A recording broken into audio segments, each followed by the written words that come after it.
Dönüp həsrət yenə sirdaşıma, bir sən yoxsan. Gecə gündüz gözüm hicrinlə dolub boşalır.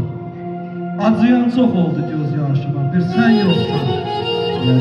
Sənə mən gül deyərdim, elə bir gül nəfəsi qopub üst başıma, bir sən yoxsan. Ay açın mən, sənlə keçirdiyim hər görüşü tarixi bir hadisə tək.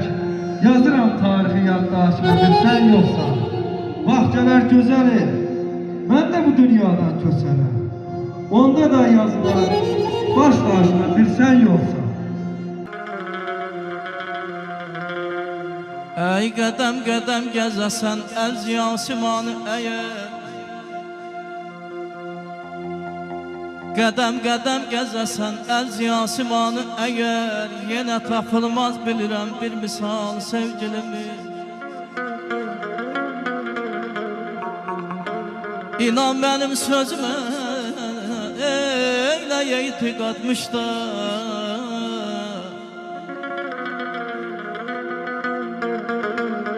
İnan mənim sözümə eylə etiqadmışda.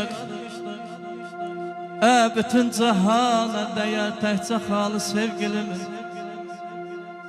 Aşıqəm sarayından, xan gəlir sarayından, gündə bir kərpiz düşür ömrümün sarayına. Alışlayan Elçin Vəliyev. Ürəyinə.